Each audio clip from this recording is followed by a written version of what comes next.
the mind of a prisoner and the challenges that they experience inside the prison and then going out, being rehabilitated into society. Then we get into conversation with someone who's actually been in prison. And how they have adjusted or readjusted back into society now that they're out.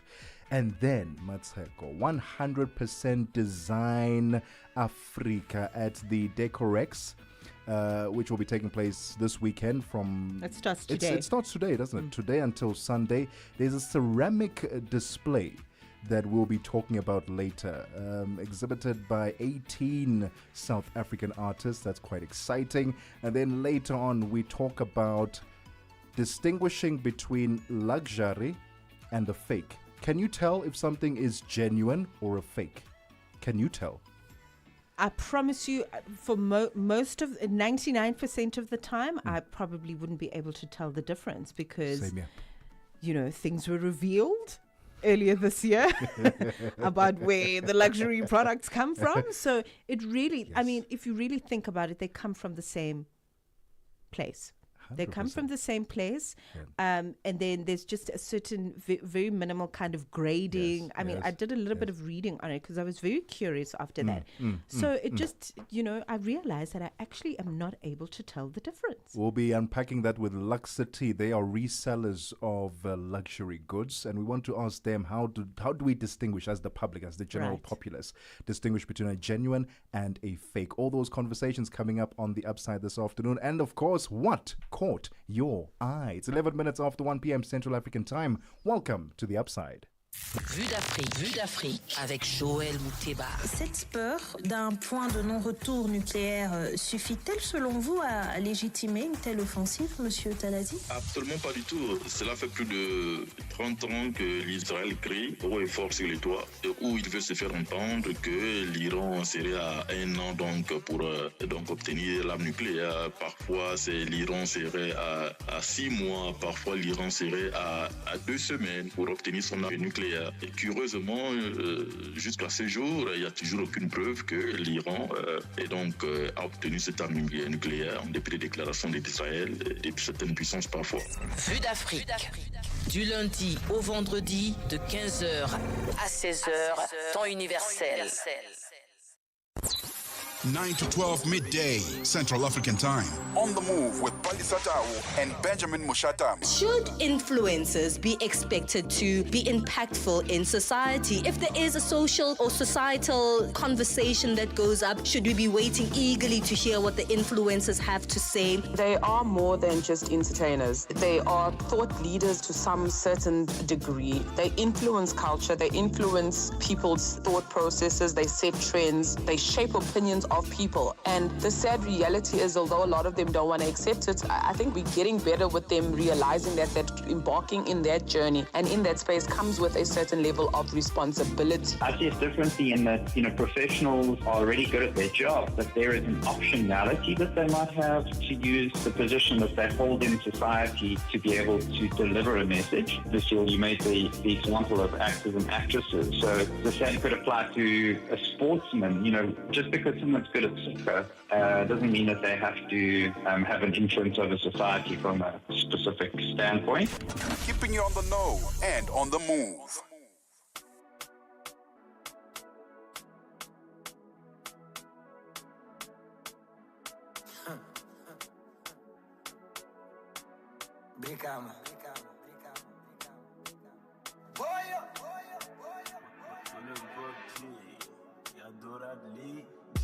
Nila kana temu casino no.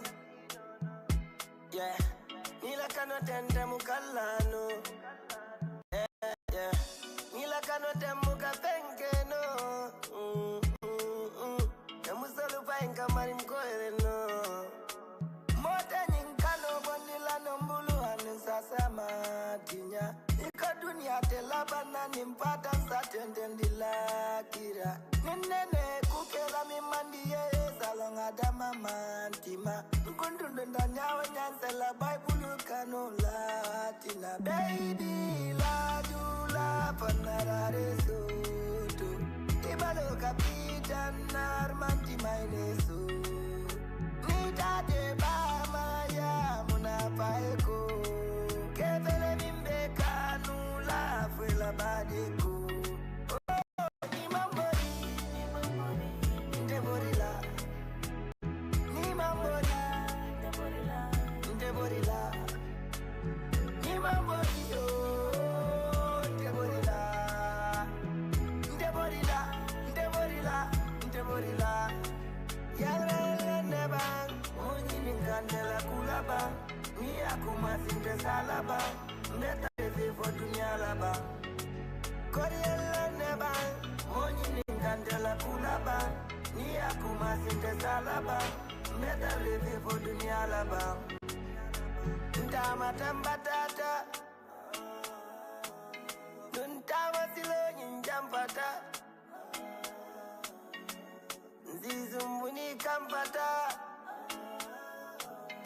Alipurela keso wampata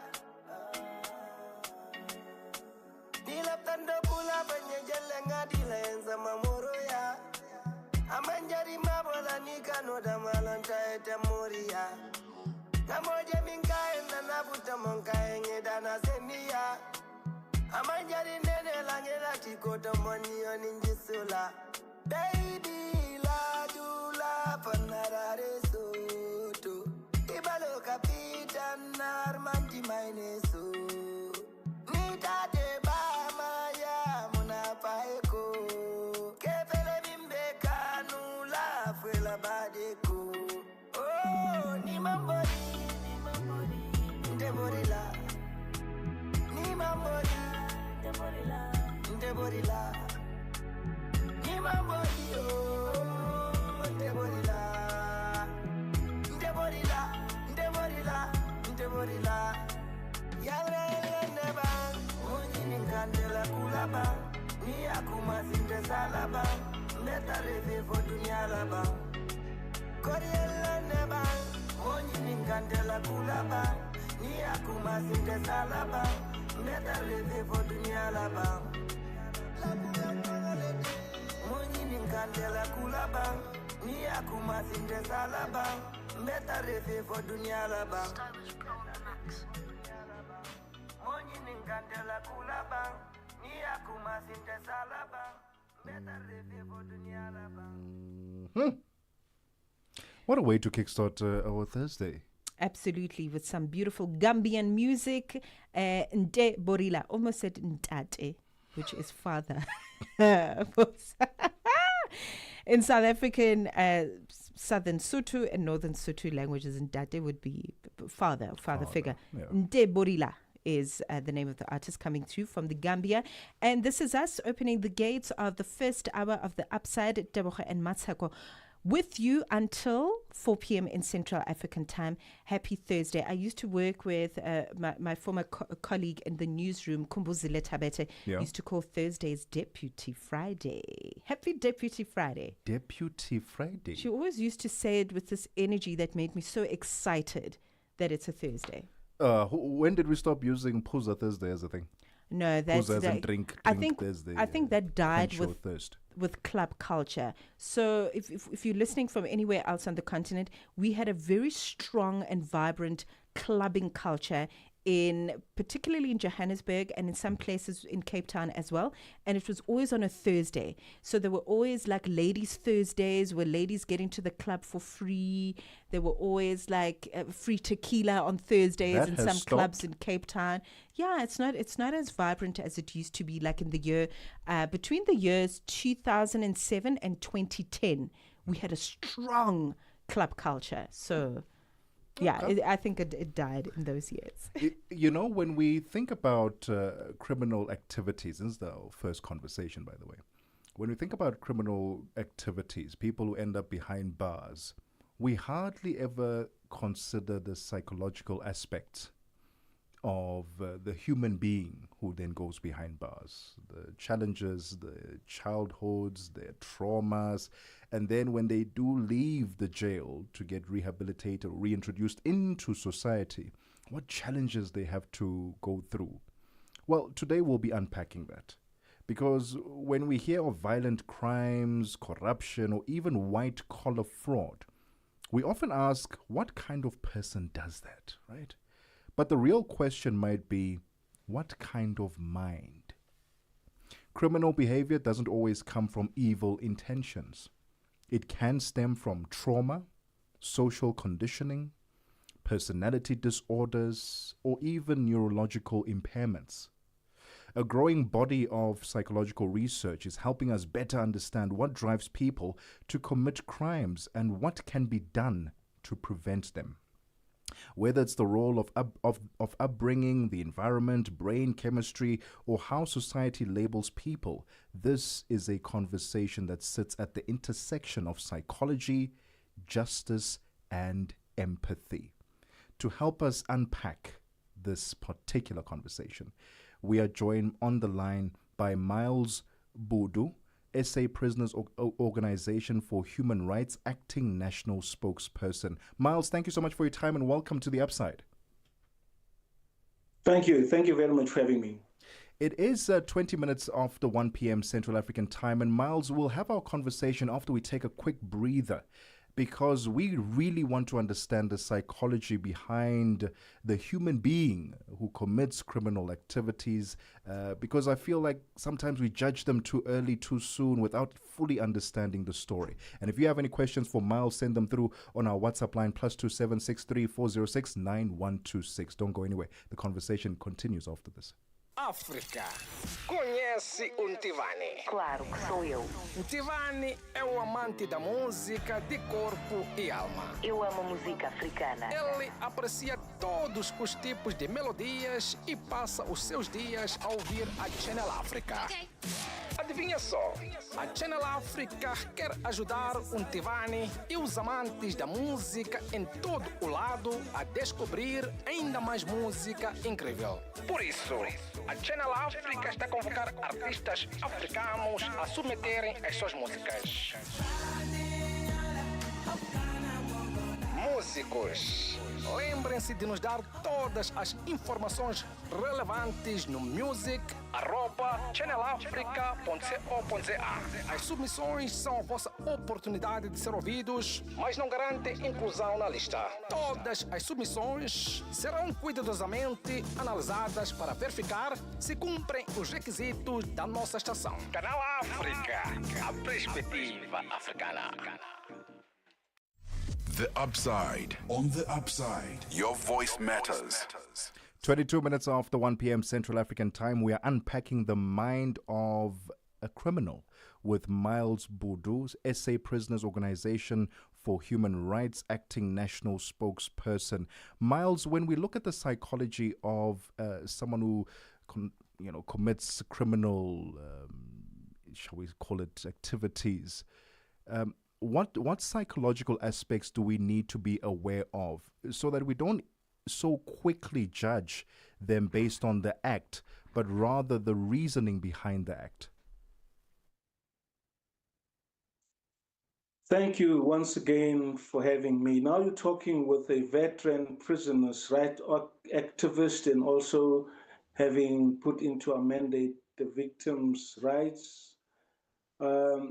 For as long as we remain in denialism, especially here in the Republic of South Africa, that apartheid was declared a crime against humanity here, there, and all over the world. And there isn't any other country that suffered and has endured the brutality of apartheid.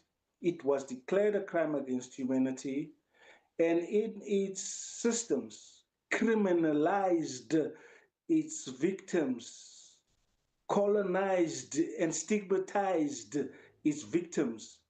And we are in denialism, the victims of colonization, criminalization, stigmatization. We're in denialism that we need a vaccine to decriminalize us, destigmatize us, and decolonize us so that the real criminals that criminalized everything that was not white also come out in the open and admit that they are the real criminals.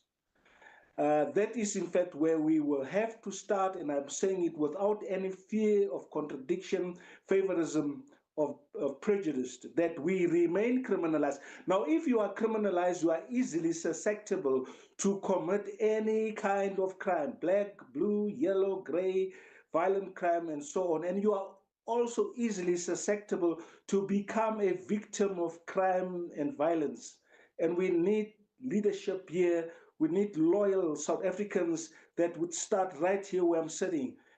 Come with a vaccine, establish a foundation or a commission of inquiry that will work towards the decriminalization of the black mind. I'm not saying we are criminals.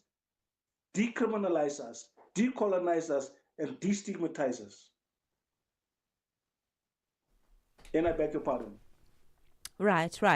I think, I'm using South Africa as an example, but also just thinking about how similar we are to the United States in terms of individuals that are released from prison and then reintegrated back into society. Then it becomes kind of the many hindrances when it comes to that, because offenders then are rearrested.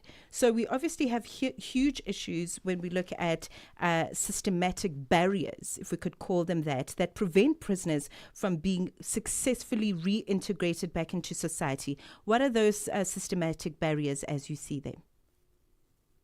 Well, this is business.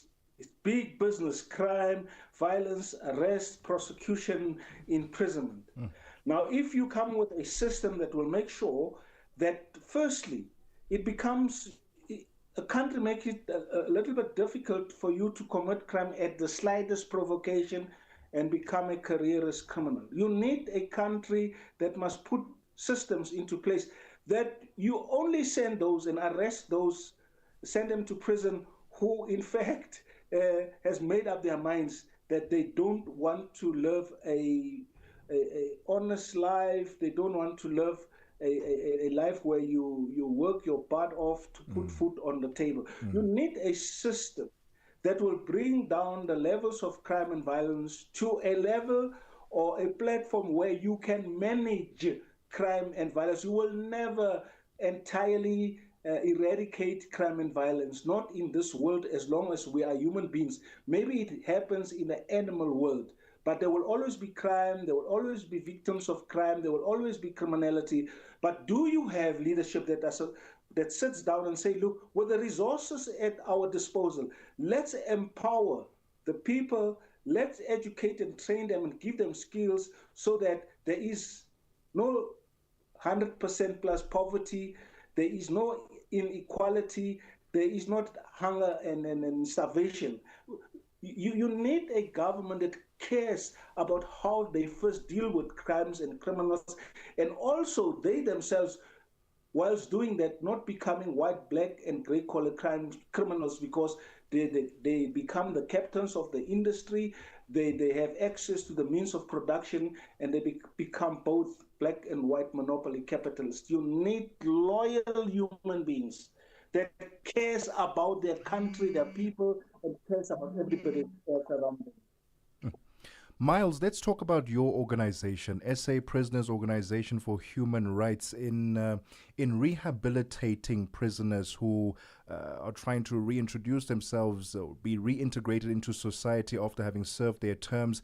Tell us about some of the challenges that you experience from them in terms of wanting to make that decision for themselves that indeed I need help through this process and I can't do it by myself. Listen here, my brother and my sister. You see, you are in a situation here where people who end up in prison for the wrong or the right reason, there is absolutely no sympathy outside here. One. Number two, you have to know there's a prisoners' rights organization that has been established long before Chapter 2 of the Bill of Rights, Section 35, subsection 2, paragraph E, that concretize the rights of sentenced and unsentenced prisoners. Long before that, we've been kicked, we've been broken, we've been called all sort of names, we've been destroyed by individuals in government using state resources to make us irrelevant, to make us as if we are crying babies and we are soft on crime and criminals. There is absolutely no relationship between us and the Department of Correctional Services, and this is done by people who are callous, who are merciless, and sit with state resources to make sure that people like us are shut down, are discredited, and are told to go and sit down and shut up. There is no relationship, and we are empowered by the Constitution and the chapters that I've just mentioned, understand. And we have reached a stage where we say it's not political will that will make this organization fulfill its mandate, but we need a political party that will intervene here and help us politicize, rehabilitate, and reform the criminal justice system in its totality, from the police to the judiciary to the correctional services. And I need not to go in what has become the order of the day, since headline news has told us that the real criminals are the ones that are telling us not to commit crimes. The real criminals are sitting there with their striped suits, white shirts, red pin ties, speaking a lot of English. And by the way, white and black collar crime is even worse than the violent crimes. The only thing is that you don't see the blood when the white collar and black collar criminals commit these crimes. Miles, we're going to have to leave it there for today. Thank you so much for your time, for shining a light on this important conversation. And we hope that those powers that be were listening in on this, so that they do empower the right systems and structures, so that we can see less populated prisons, and that we can start rehabilitating those who want to be a part of the society. Thank you so much for your time this afternoon. The voice of Miles Budu, SA Prisoners Organization for Human Rights, acting national spokesperson, unpacking the psychology behind the mind of a prisoner and rehabilitating them back into society. It's 31 minutes after 1 p.m. Central African Time. Musibudi Makura is standing by with sports. Sports on Channel Africa. The African perspective. Thank you so much, Tebogo. Very good afternoon from the Sports Desk. South Africa's women's national team football head coach, that is Dr. Desiree Ellis, has vowed to deliver a medal for the injured player Gabriela Salgado when they take on Ghana in the third place playoff match of the CAF Women's Africa Cup of Nations tournament in Morocco on Friday. So Banyana will play in the clash to fight for the bronze medal. That's after losing to Nigeria by 2-1 in the semi-finals. Ahead of the fixture at the Stade Labre Zaoule Stadium, Ellis has promised to beat Ghana and give the injured Salgado a medal from this year's tournament. The winger was stretchered off late in the second half following an accident during the defeat against the Super Falcons on Tuesday. Salgado also underwent a successful surgery and remains in hospital while she recuperates and will stay with the team upon release. We want to do this for Gabby. We have another game coming up and we really want to do that for Gabby. We have a reason really now to make sure that she goes on with the medal, but we're just rooting for her and we just want to be there for her. I think it's difficult for all of us. We came here to want to defend the title. Unfortunately, that's now out of the way, and the third and fourth place is always it's a funny game, for lack of a better word, because in many eyes it's a nothing game, if you want to call it that, but there's still a medal at stake.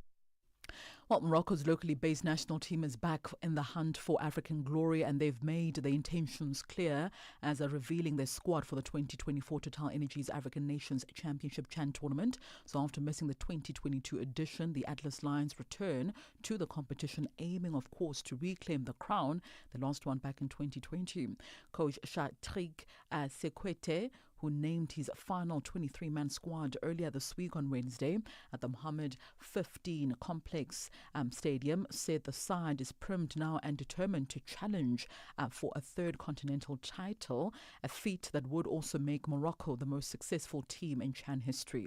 So the team draws heavily from local powerhouses like RS Bakan, Raja Casablanca, Wydad Casablanca, as well as AS FAR, giving Morocco a deep pool of seasoned professionals. The 2024 Total Energies Chan tournament, reserved exclusively, by the way, for players active in their national leagues, will take place from the 2nd until the 30th of August across Kenya, Tanzania, as well as Uganda. Morocco are placed in Group A, where they will battle the host side Kenya, Angola, Zambia, as well as the Democratic Republic of Congo. Meanwhile, Kenya head coach Betty McCarthy has named his final 20-man squad for the upcoming Chan tournament, which kicks off in less than 2 weeks' time. The Harambee Stars have been in camp for the past 14 days, with McCarthy now trimming the group from an initial 30 players. He also made several late call-ups after the first week of training, ensuring, of course, his side is well prepared ahead of the Continental Tournament, which is reserved exclusively for players active in the domestic leagues. Among the key inclusions, the striker Masood Juma, who recently returned to the local league after a spell abroad. Juma is expected to lead Kenya's front line during the tournament and will also be quite central, and a central figure, should I say, in the team's attacking efforts. Now, notable inclusion is the 18-year-old Austin Odongo, who plays for Shabani FC in the Kenyan Premier League. He was also a late addition to the squad. He's the youngest member of the team and is now poised to make his senior international debut. Kenya will open their account of the Chan tournament against the Democratic Republic of Congo on the 3rd of August at the Moy Sports Centre Kasarani, with home support expected, of course, to boost the Harambee Stars' ambitions at this year's competition. In tennis news now, Stefanos Tsitsipas has parted ways with Goran Ivanisevic after a brief spell, but an intense coaching spell, should I say, as well. So Greece Tsitsipas began working with Ivanisevic in May, this after winning only 2 matches in his past 4 Grand Slam appearances. However, he won only 1 match during the grass court season and was 2 sets down against qualifier Valentin Roya in the Wimbledon first round before retiring injured. Croatian Ivanisevic, a former Wimbledon champion who also worked with Novak Djokovic for about 6 years, was quite critical of Tsitsipas' fitness levels. Now, Tsitsipas has also been as high as number 3 in the world and was runner-up to Novak Djokovic at the 2021 French Open as well as the 2023 Australian Open. He currently is 29th in the world rankings and has not gone beyond the second round of a major since last year's French Open. Ivanisevic also had a short spell working with former Wimbledon champion Elina Rybakina at the start of the year. And finally, shot putter Colette Uys says her bronze medal win for Team South Africa at the ongoing FISU World University Games is a true tale of never giving up. The 25-year-old Tux medicine student was making her debut at the event, and her 17.34 meter throw was enough to get her a podium finish. Speaking to SABC Sport from Germany, the first-year student described herself as an underdog as well as a late bloomer. This is my first big event. I've never been to Worlds under 20s, never been to under 20 African games and things. So this is the first time competing against the rest of the world. So it's a good experience for me. It's very nice. I'm very, very grateful. First of all, never give up. I was never number 1 in South Africa in high school. Majority of the people that competed against me stopped eventually. So just keep on keeping on. Do what you love and don't let anyone tell you can't do anything.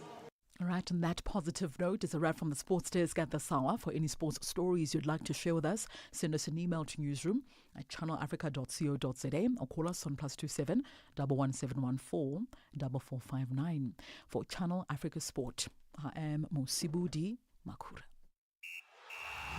Sports on Channel Africa. The African Perspective. Nkhanza zokhudza amuna ndi azimayi kapena kuti gender-based violence GBV zikuwononga mioyo komanso kuphwasula midzi. Zikuchitika m'manyumba, m'masukulu, malo ogwirira ntchito ndipo kwambiri mwakachetechete. Koma sizikuyenera kupitirira. Mukazimva yankhulani. Ngati mwakhuzidwa funani chithandizo. Chifukwa kusachita chilichonse sikuthandiza. Mverani kuma wireless onse 14 a SABC kuchokera lachitatu pa 23 mwezi uno wa Julai kuti mumve zokambirana, malangizo, masewero, zionetsero za maphunziro ndi mafunso okhuza nkhanza za amuna ndi azimayi ndi akatswiri, anthu opulumuka ku nkhanzazi, okhazikitsa lamulo komanso dziko lonse lokhuzidwa ndi nkhanzazi. Zonsezi pa wireless yomwe mumayikonda ya SABC. Imbirani pa nambala 0800 428 428 kuti munene za nkhanzazi kapena kupeza chithandizo. Nkhanza zokhuza amuna ndi azimayi zimatha ndi inu. Uthenga ukufikani kuchokera ku SABC. 39 minutes after 1 p.m. Central African time. Let's hand over the mic now to Bontle Headbush for business news. Business news on Channel Africa. The African perspective. Thanks, Tebogo, and a very good afternoon to our listeners. In our top business story, China's state oil and gas major Sinopec Group says it signed a contract to explore the Gurn-Oel-Gursa 2 natural gas block in Algeria that potentially holds large shale gas resources. The contract was signed earlier this week between Sinopec and the state-run Algerian oil and gas company Sonatrach. This contract follows an earlier $850 million deal in February, in which the two companies agreed to jointly explore and develop the Hassi-Berkane North Field. The International Monetary Fund Executive Board says there's a need for decisive and urgent policy action to stabilize the economy of Malawi. The IMF made these comments following its consultation with a southern African country.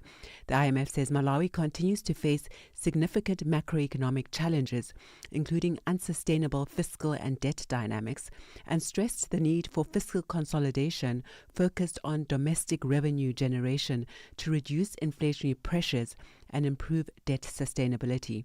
Chief economist at Don Consultancy Group, Chief Mango, explains how the Malawi government can improve economic conditions in that country. I think the first thing that should happen in Malawi is more the political will to implement policies. The second thing will be more around merit-based appointment in terms of government position.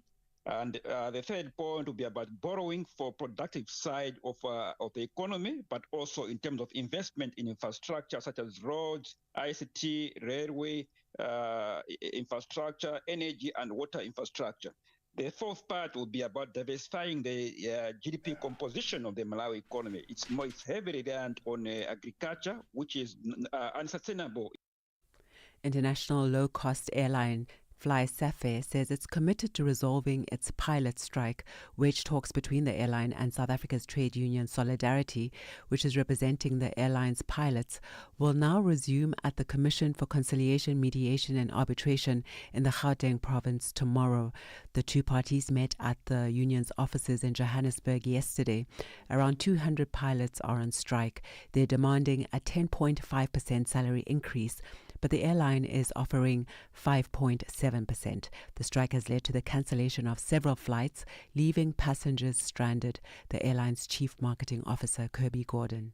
The reality is that no one ever seeks to be in this situation, and it stands to reason that the company takes the demands of the union very seriously in terms of being unviable in order to arrive ourselves at this situation. If the demands had been reasonable, we obviously would have foregone it in the first place. So we need to stand firm in terms of balancing the requirements or the demands and the interests of the pilots with the long-term sustainability of the company and the jobs of the 1,700 other people that we employ. So yes, we approach the negotiation table with an open mind. Of course we do. We always negotiate in good faith. These are ultimately our team members that we look to have part of, and we do need to find middle ground. We're very open to that, but there needs to be some movement on those sorts of numbers. Angola's oil-backed loans owed to China will drop to $7.58 billion by year-end as the government moves to reduce its exposure to resource-backed financing. Director of Debt Management Unit in the Finance Ministry says all debt collateralized by oil revenues is concentrated in agreements with China, which have been gradually reduced in recent years. According to official data, oil-backed loans to China stood at $10.14 billion at the end of last year and had already dropped to $8.94 billion at the end of last month. Australia has lifted its biosecurity restrictions on beef imports from the United States. Its strict controls on beef had angered President Trump, who had threatened 200% tariffs on Australian pharmaceuticals. The BBC's Phil Mercer has more. The ban on beef was one of the Trump administration's main grievances with Australia. The restrictions were mentioned by the White House when it imposed tariffs on Australia in April. The government in Canberra says a rigorous scientific review, not political pressure, is behind its decision to allow US beef imports to resume after more than 20 years. And now for a look at the financial indicators, $1 in Nigeria is trading at 1,528 naira. In Botswana, it's 13 pula 38. Kenya, the dollar is trading at 128 shilling 43. And in Zambia, it's 23 kwacha and 3. Moving to the BRICS countries, $1 in Brazil is trading at 5 real 54. Russia is 78 rubles 44. India, 86 rupees 37. China, it's 7 yuan 17. And South Africa, $1 is trading at 17 rand 54 cents. $1 is trading at 74 pence to the British pound and 85 to the euro. Looking at commodities, gold is trading at $3,362 per ounce this afternoon, and platinum at $1,418 per ounce, while Brent crude oil is at $69.18 a barrel. And those are your business news. For any business news stories you'd like to share with us, please send an email to newsroom@channelafrica.co.za or call us on +27 11 714 4459. For Channel Africa Business, I am Bontle Headbush. Business news on Channel Africa. The African perspective. Este é o Caleidoscópio de Canal África, com Remo Samo e João Yabalá. O surto da cólera em Angola tem causado grande preocupação, afetando já mais de metade das províncias do país. Simultaneamente, a Agência dos Estados Unidos para o Desenvolvimento Internacional, USAID, um dos maiores doadores mundiais de assistência humanitária, decidiu não priorizar os países com maior incidência de malária. Para discutirmos as causas do alastramento da cólera em Angola e os impactos dessa decisão da USAID, convidamos o Dr. Jeremias Agostinho, médico e mestre em saúde pública, para partilhar a sua visão sobre o tema. A doença, nesse momento, representa o maior risco de saúde pública que nós temos. Nos últimos anos, a nossa preocupação esteve sempre centrado com os casos de malária, os casos de tuberculose e também de infecção por VIH-Sida. A forma como, em pouco menos de 2 meses, os casos de cólera vêm aumentando, acaba por representar, nessa altura, um dos maiores desafios que o país tem. É expectável que, nesta fase, o número de casos venha a aumentar. De segunda a sexta-feira, das 20 às 21 horas locais, este é o Caleidoscópio de Canal África.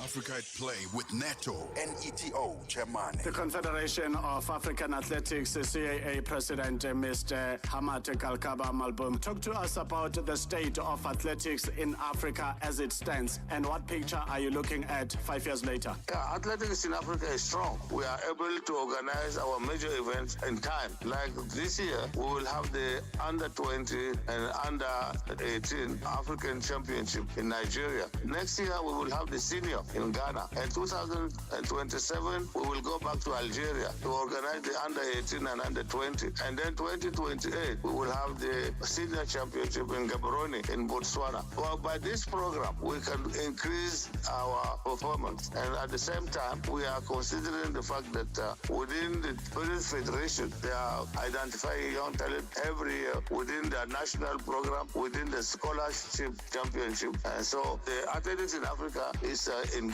good standard. Live every Saturday and Sunday from 2 to 5 p.m. Central African Time. The Upside with Tebogo Lekhuleni and Mosito, bringing Africa's voices to the world. On Channel Africa, the African perspective. It is 47 minutes after 1 p.m. Central African Time. Welcome back to The Upside on Channel Africa, the African perspective with Tebogo Lekhuleni and Mmatsheko Mosito. Happy Thursday.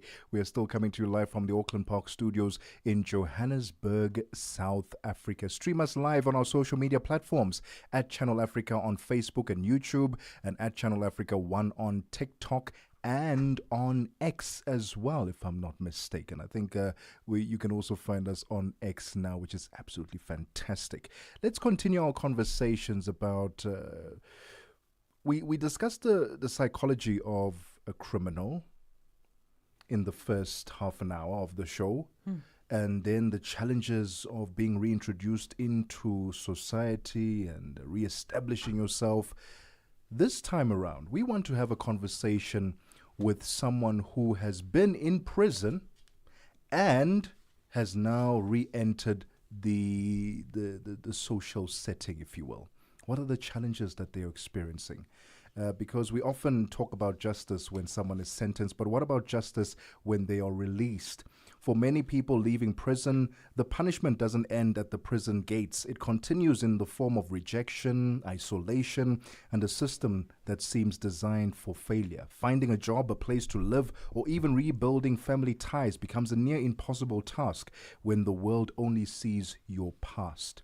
And yet, there are stories of resilience, of people who navigate the maze, rise above the stigma, and rebuild their lives. But they don't do it alone. They do it with support, opportunity, and a system that believes in second chances. Today, we're joined by Eric Dili, a former inmate who knows the road back to society all too well. He's here to help us understand what true rehabilitation looks like and what needs to change so that freedom really means a fresh start. Eric, thank you so much for your time and welcome to The Upside. Thank you, sir. Let's start off, Eric, with what got you in hot waters in the first place? What was the reason for you going to jail? How long were you there, and when did you get out? Well, all right. I was sentenced in 2001 for different crimes, ranging from armed robberies to attempted murders. I was one of the members of PAGAT, People Against Gangsterism and Drugs, in the Western Cape. And you'll remember back then that government has decided to criminalize all activities of PAGAT, and as a result of that, we were all jailed. And I was sentenced to 116 years. I served 22 years direct imprisonment. And I was released in 2024, January. Okay, we're going to take just a pithy break and return. We really need to just talk about what it takes to rehabilitate an inmate.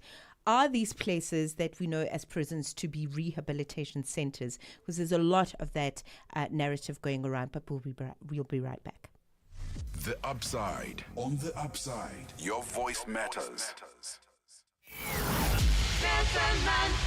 For Mandela, life was about making a difference, not just living.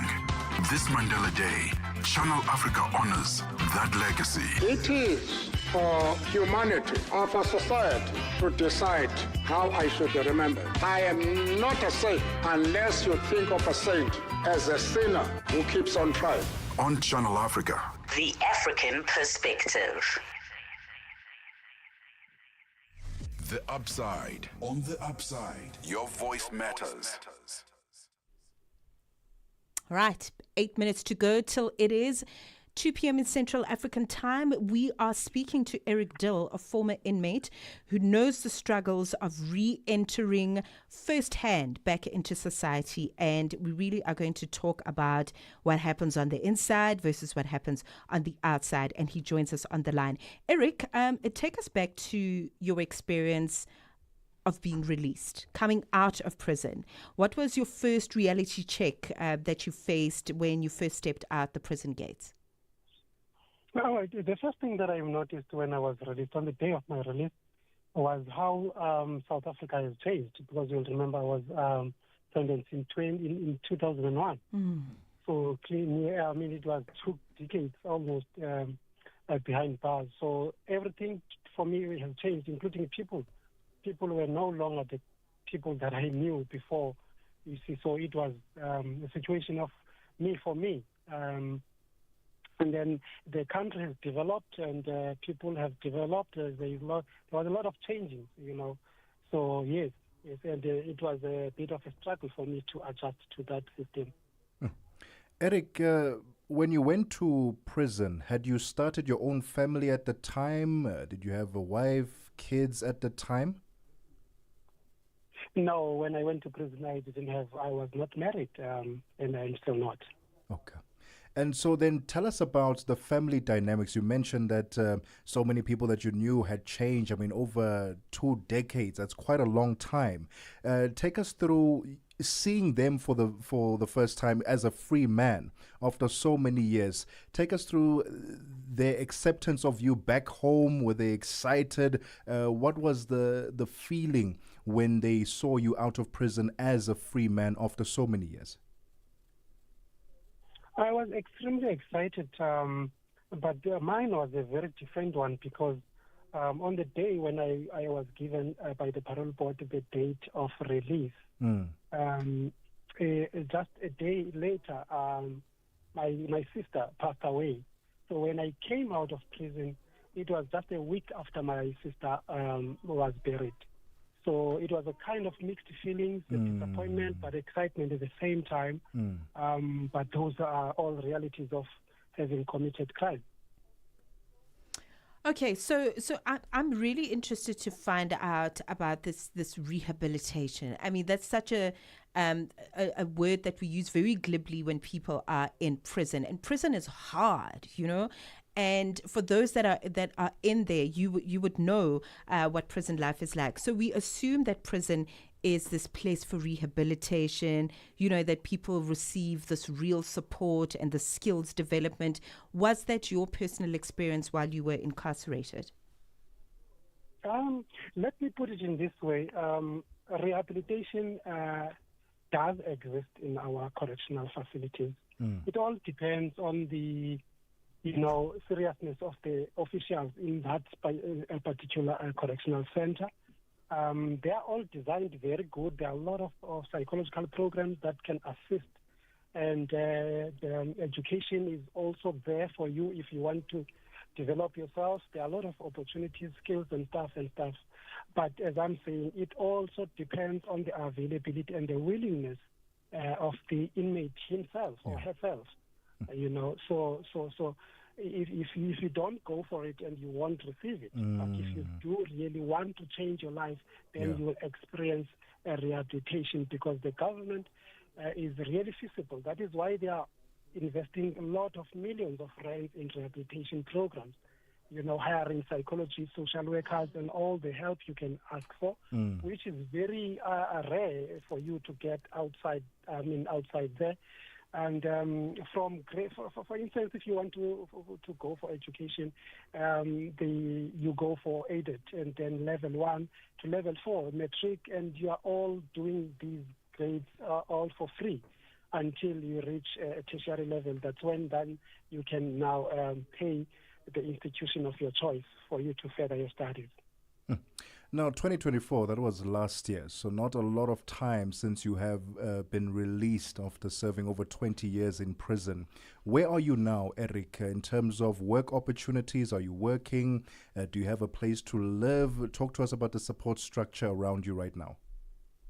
Yes, my family did really supported me, because at least I've got a shelter, I've got a job. It's a laughable situation for me, exciting at the same time, because I'm a radio presenter. Ow!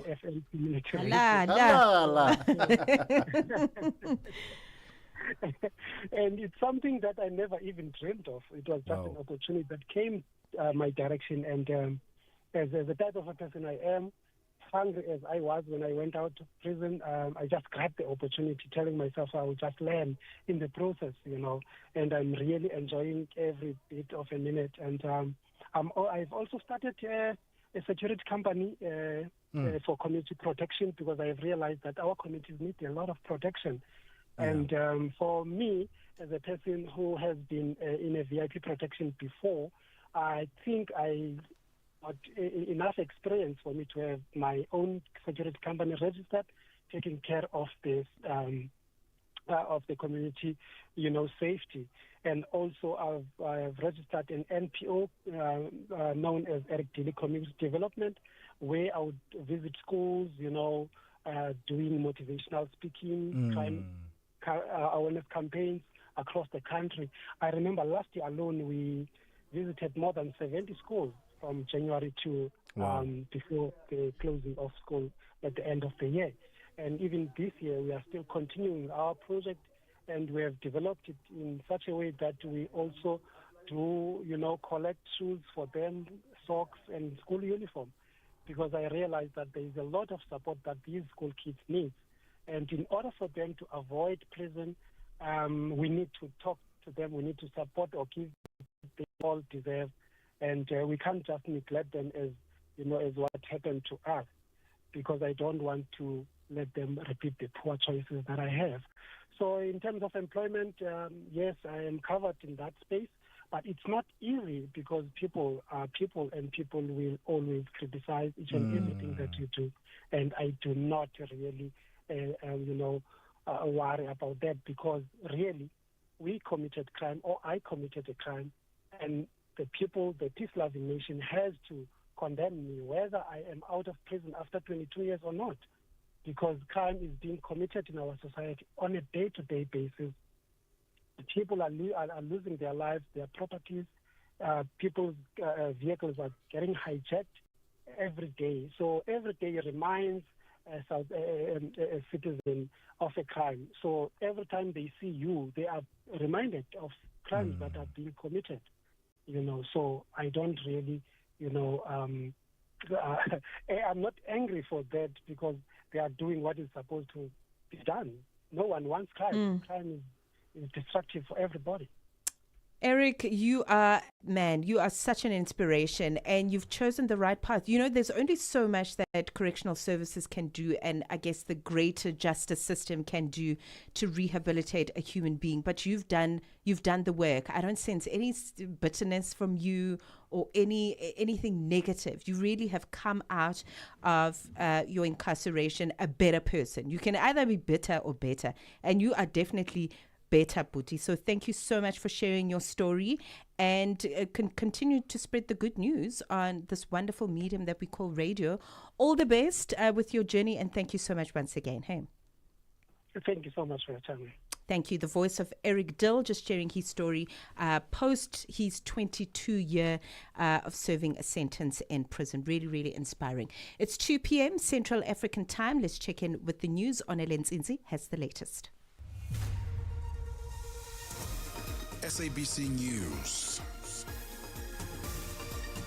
The African Perspective. Thank you, Mmatsheko. Looking at your top stories, Rwandan President Paul Kagame replaces his country's prime minister, and border dispute between Thailand and Cambodia leaves 12 people dead. Your latest news. Greetings to our listeners. Rwandan President Paul Kagame has replaced his country's Prime Minister, Edward Ngirente, naming the Deputy Governor of the Central Bank, Justin Nsengumva, as a replacement. It is unclear as to why he made the decision. Silvanos Karamera in Rwanda reports.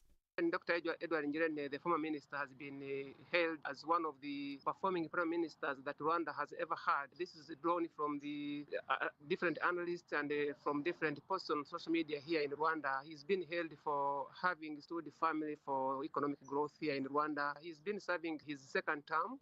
He worked with President Kagame during the previous term, and really it's very early to know what happened with him. And even from the tweet message he wrote yesterday, he thanked the President Kagame, and from the very tweet you could read that is to some point very satisfied. Now we have not really understood why he has replaced him. The Lesotho Parliament is this week expected to discuss claims by the country's security organs that there are illegal training camps on South African farms.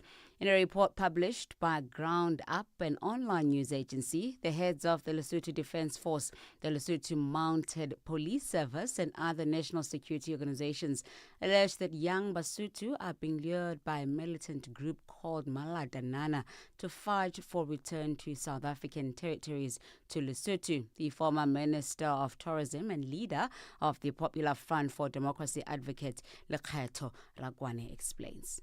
That what baffles everybody. We are surprised. In fact, even this group is not only trained in South Africa, but is going to seize land in South Africa. Then if there is some element of truth, we are worried why South Africa is so silent on the issue and is not the one acting. Unless then we can say these groups are going to be used as a pretext to take the whole land then. If South Africa is part of that, they know about that, and they are not worried. It's our government that is worried. And I think South Africa must be pushed. Unless then there's even a bigger plot, like the Hamas plot that they do these things, and once they do them, then you go and take even the last territory that is remaining. South Africa must explain itself, must come clean out of this. Protests are set to continue tomorrow in Togo's capital, Lome. Tensions are rising in Togo after a new constitution has allowed Togo's longtime head of state, Faure Gnassingbé, to shift to a new role as all-powerful prime minister and escape the constraints of presidential term limits. The move has triggered anger on the streets. At least 5 demonstrators have died while confronting official security forces in recent weeks. Media Monitoring Africa, together with its partners, has convened African journalists, fact-checkers, digital rights specialists and international collaborators for a conversation on combating climate change disinformation and upholding information integrity. The one-day summit is being held in South Africa, Johannesburg, under the theme Fighting Climate Change Disinformation, Information Integrity for Climate Change and the Role of African Media. Tamo Kapisa reports. As South Africa is getting ready to host the first G20 summit on the African continent, media monitoring organizations such as SANEF and Media Monitoring Africa are increasing their efforts to ensure information integrity and media issues are on the G20 agenda. While climate and environmental sustainability are expected to be key priorities for the South African G20 presidency, these challenges cannot be effectively addressed without a reliable information ecosystem. Tamo Kapisa, Channel Africa News. Lastly, at least 12 people have died in fighting between Thailand and Cambodia in a dramatic escalation of a border dispute that has been simmering for several months. Thailand has deployed fighter jets. Cambodia has fired artillery and rockets. Those known to have died are mostly civilians in Thailand. The BBC's Jonathan Head reports. The fighting is ostensibly over a long-disputed border. However, relations between the two countries deteriorated sharply last month after former Cambodian leader Hun Sen leaked a conversation with Thai Prime Minister Paetongtarn Shinawatra, embarrassing her and resulting in her suspension by the Constitutional Court. Nationalist sentiment has been whipped up on both sides of the border, and neither government seems willing yet to step back. Recapping on your top stories, Rwandan President Paul Kagame has replaced his country's Prime Minister Edouard Ngirente, naming the Deputy Governor of the Central Bank, Justin Nsengiyumva, as a replacement. It is unclear as to why he made the decision. Channel Africa News, I'm Onele Nzinzi. SABC News. The African Perspective.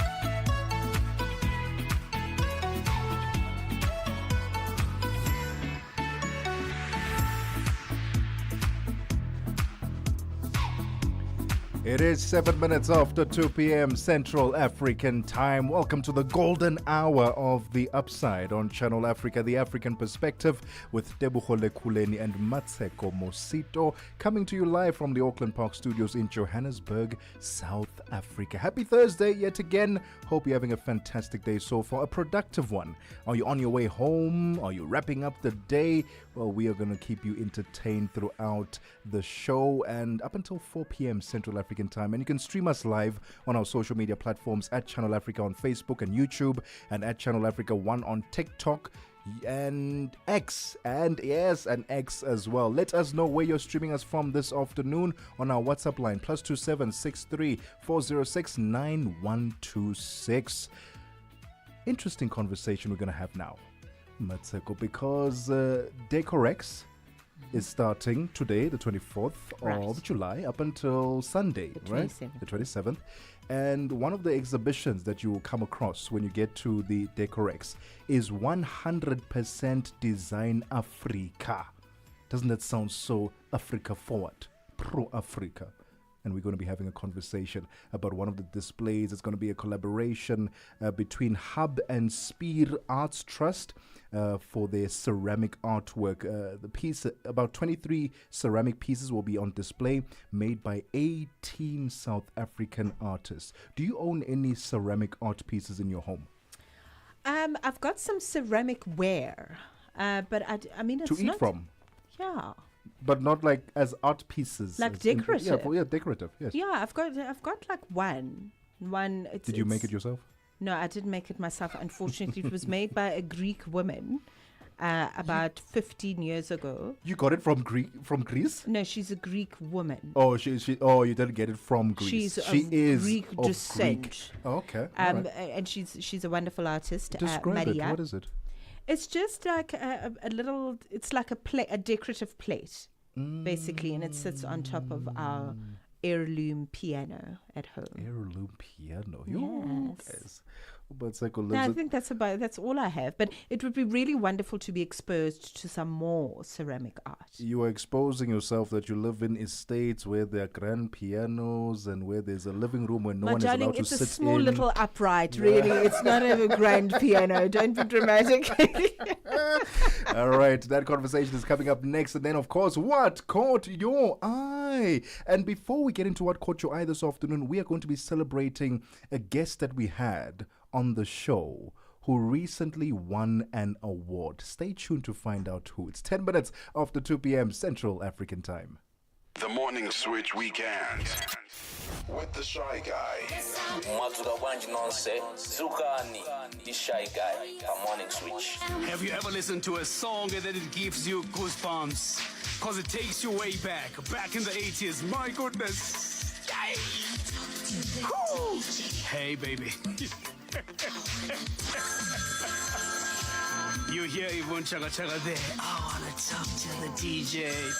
And then the DJ goes like, hey baby, I've got you on the other side. Huh? There were no WhatsApps then, right? There were no sliding in the TMs at the time. Oh man. Your weekend mornings are activated with the Shy Guy on the Morning Switch. We take no sides, none whatsoever. We are the Upside.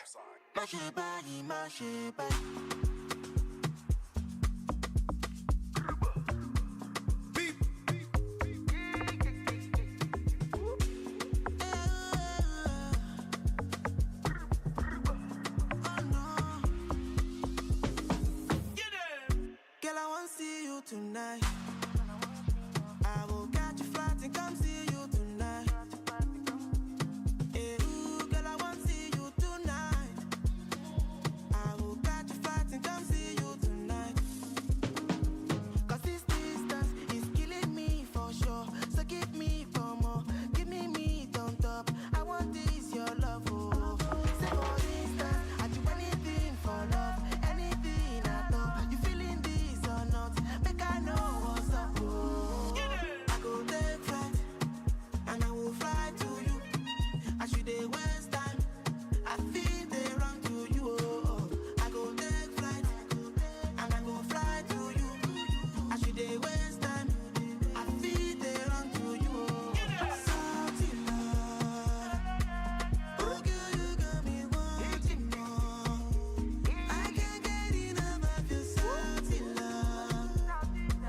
Oh girl, you got me wanting more. Mash it back, mash it back.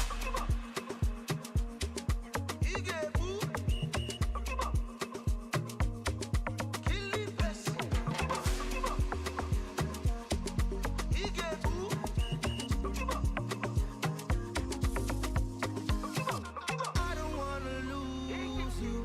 You get style, me I don't shit bang bang. I don't know no. So no time. And if you say you know, do I go and die? Me I don't palanga. I don't know no. I'm on a radar. I go take flight and I go fly to you. I should they waste time. I feel to come to you. I go take flight and I go fly to you. I should they waste time. I feel to come to you. Salty love.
The Upside. On The Upside, your voice matters.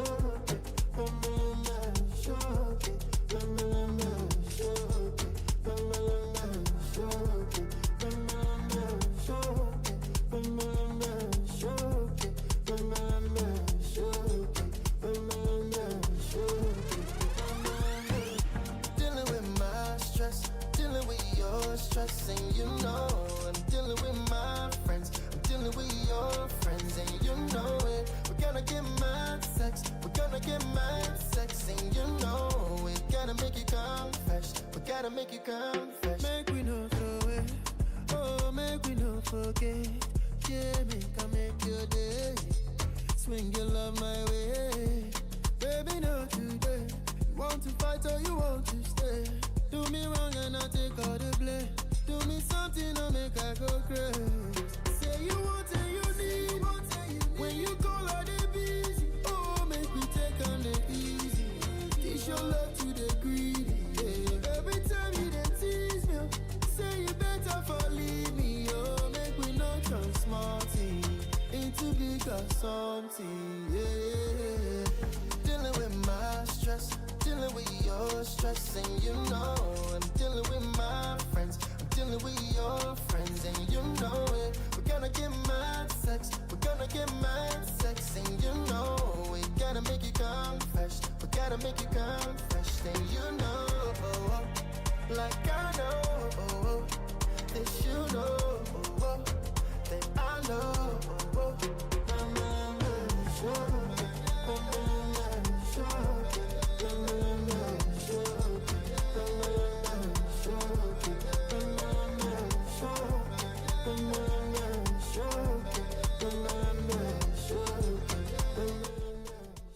That song titled Mad by SARS with a Z, not the South African one, and World. And before that we had Southie Love by Peruzzi featuring Fireboy DML. Welcome to The Upside if you've just joined us with Tebogo, Lekhuleni and Mmatsheko Mosito on Channel Africa, the African perspective. It's time for us to get into a conversation. But before we get into that conversation, I want to remind you that there is an award-winning, outstanding and documentary that's on offer at the SABC. SABC2 to be precise, because SABC Sport brings you Chasing the Sun, a powerful 5-part documentary series about the Springboks telling the rousing tale of their path to redemption and ultimate World Cup glory in 2019, starting 13 July at 7:30 p.m. Central African Time on SABC2. Tune in every Sunday for the highs, the heartache, and the heroics that made rugby history. Stream each chapter on SABC Plus anytime, anywhere. No subscription needed. Don't miss Chasing the Sun this Sunday at 7:30 p.m. Central African Time on SABC2. Be there when history shines. The Upside, 1 to 4 p.m. Central African Time. With Tebogo Lekhuleni and Mmatsheko Mosito. Only on Channel Africa, the African perspective. Welcome back. 18 past 2 p.m. in Central African Time. This is us on The Upside. Tebogo and Mmatsheko keeping you entertained until 4 p.m. Thanks for being here. It's July. We know that. It is July, and we're going to enjoy what's left of it. Okay, so this month of July, 100% Design Africa is bringing together some of the African continent's finest creative minds. And if you're a lover of ceramic art, you won't want to miss the Hub and Spear Arts Trust stand that's going to be at this particular wonderful event that starts today. The exhibition showcases a capsule collection from grounded practice, originally launched at Spear Wine Farm. Now, in Sandton, it features 23 stunning ceramic pieces, as we understand it, by 18 artists, all exploring themes of identity, sustainability, and our relationship with the land as well. So joining us now, we've got Tammy Job, who's Enterprise Service Manager at House Union Block and Spear Arts Trust, to unpack the story behind this powerful showcase. Tammy, wonderful to meet you. Welcome to Channel Africa. Thank you. It's lovely to be with you. Thanks for having me. Thank you. Thank you so much. It sounded so exciting as I was swirling all those wonderful words around in my mouth. Talk to us about what inspired this year's theme, grounded practice. I love that. And how did you go about curating this work? I think particularly when we look at it from the perspective of it being a traveling exhibition. Yes. So thank you. So Grounded Practice is a standout ceramic art exhibition. Originally, like you said, it opened at Spear Wine Farm in Stellenbosch in Cape Town, and has now traveled to 100% Design Africa for the first time. And Grounded Practice is the third iteration of this annual winter ceramic exhibition. And Spear Arts Trust, in partnership with House Union Block and Spear Wine Farm, put together this exhibition and curated this exhibition. So this thought-provoking exhibition explores the themes, like you said, of balance, belonging, sustainability, through the grounding medium of clay. And this year we're presenting it at Decorex Johannesburg in Sandton. And it's highlighting ceramic art as a powerful and relevant contemporary medium. And we're inviting visitors to come and reflect, connect, and collect ceramic art. Oh, I love that. Tammy, do you think that South Africans are ready to embrace ceramic artwork? Because when we think of ceramics, we think about cups and plates, crockery. We hardly think about it as fine art. Do you think we are ready for that? Yeah, interesting question. I think platforming ceramics in a fine art context is so important because it challenges that outdated perception that ceramics is only decorative and only functional, like a cup and a mug and a jug. And so our curator, Tamlin Blake, notes that ceramic often flies under the radar. And so I think, yes, the world is ready.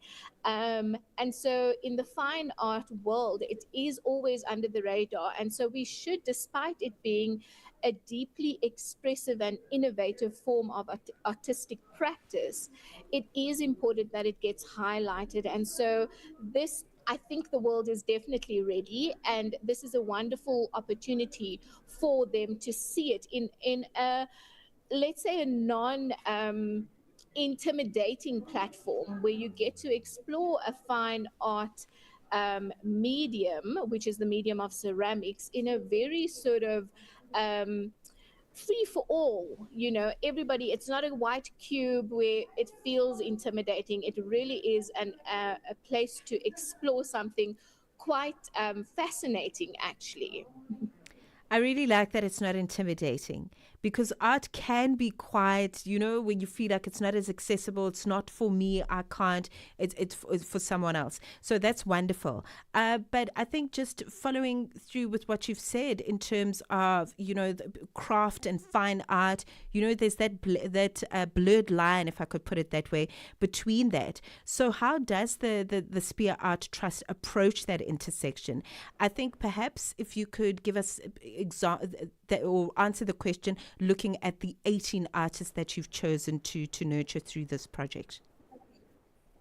Yeah, so I think maybe the decision to bring Grounded Practice to 100% design this year was really driven by the desire to extend the reach and impact of the exhibition beyond the Western Cape. And that is the reach to also impact those 18 artists. And for us, the goal is to increase visibility of ceramic art and to elevate ceramic art.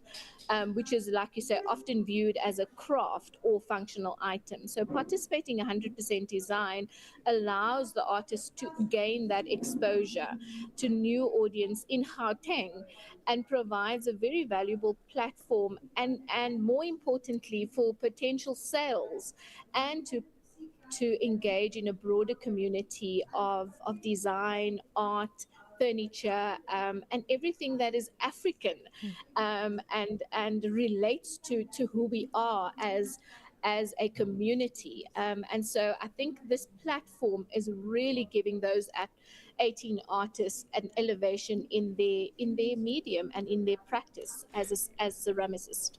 And Tammy, one of the recurring themes is sustainability. How does clay then, in particular, as a material, help express that?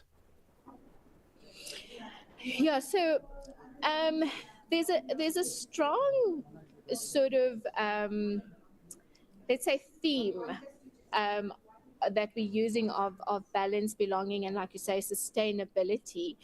And the narrative is, let's say, deeply showcases the depth and innovation within the South African ceramic art form. And clay is from the earth, and so it is not it's an expensive medium to create because there's lots of labor hours, but it's sustainability in the sense that we're not going to use plastic, we're not going to use material that doesn't exist, so we're taking from the earth and really creating something beautiful, through the grounding medium of clay. Artists also reflect sort of deep emotions, and their creative response is shown through that, through land, through self, through community. Also, just using clay from a sustainability point of view is also deeply meditative and healing, because it's coming from the land, and it's regenerative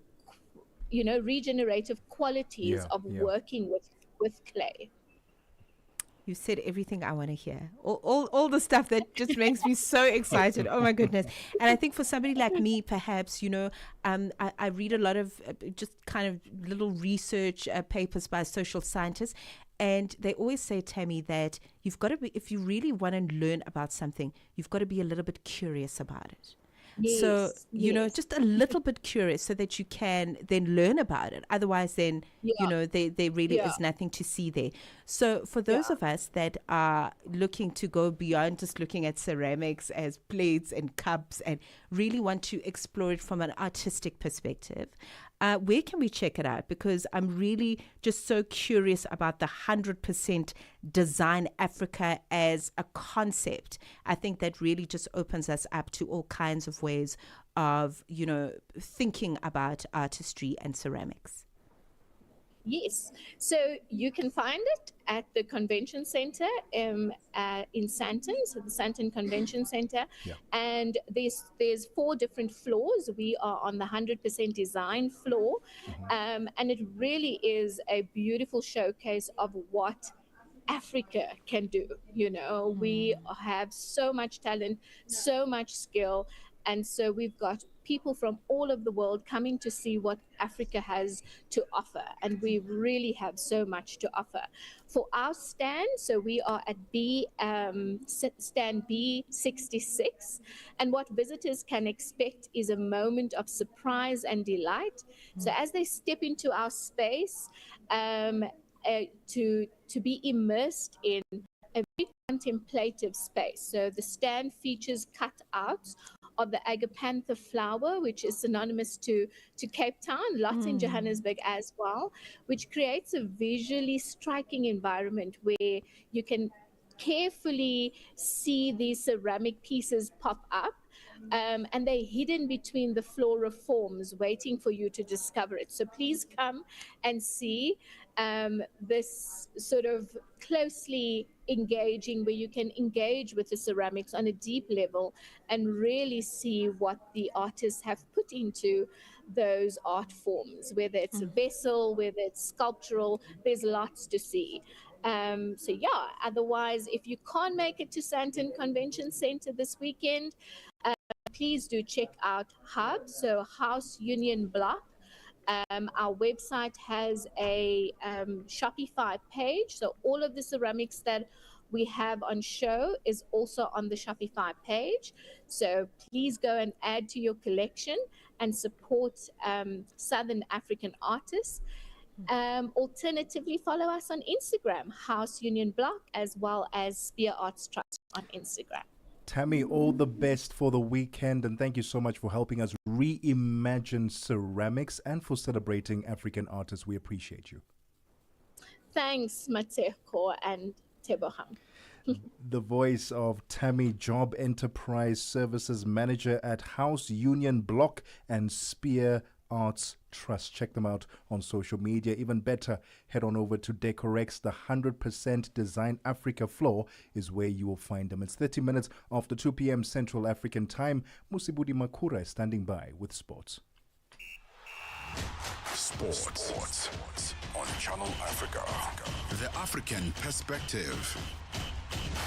Thank you so much, Tebogo. Very good afternoon once again from the sports desk. In case you missed it, so Morocco's locally based national team is back in the hunt for African glory, and they've made their intentions clear this after revealing their squad for the 2024 Total Energies African Nations Chan tournament. So after missing the 2022 edition, the Atlas Lions returned to the African Championship event, aiming, of course, to reclaim the crown they lost one back in 2020. The coach of the side, Tariq Seketu, who named his final 28-man squad on Wednesday at the Mohammed V Complex Stadium, said his side is now primed and determined to challenge for the third continental title, a feat that would make Morocco the most successful team in the history of the Chan tournament.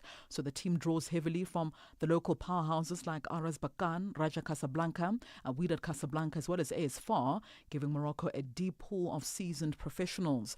The 2024 Total Energies Chan tournament, reserved exclusively for players active in their national leagues, will take place from the 2nd until the 30th of August across Kenya, Tanzania, as well as Uganda. Morocco are in Group A. They'll battle against the host side Kenya, Angola, Zambia, as well as the Democratic Republic of Congo.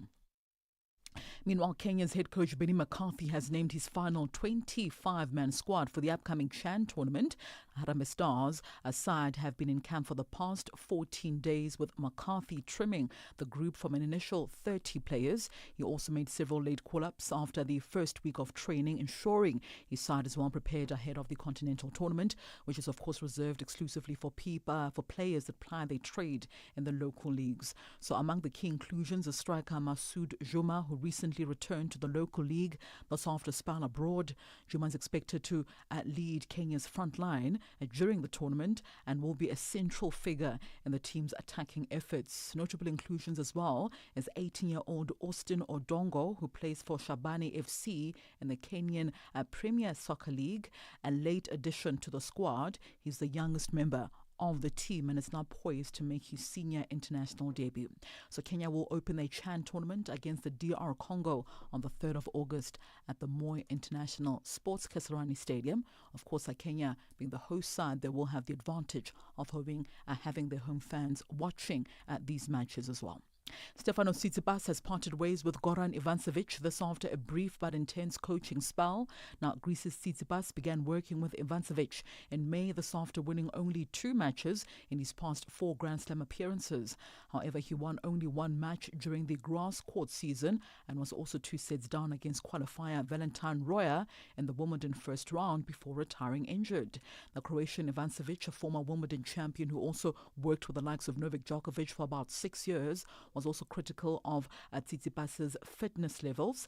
Now, Tsitsipas has also been a high as number 3 in the world and was runner-up to Djokovic at the 2021 French Open as well as the 2023 Australian Open. He's currently ranked 29th in the world and has also not gone beyond the second round of a major since last year's French Open competition.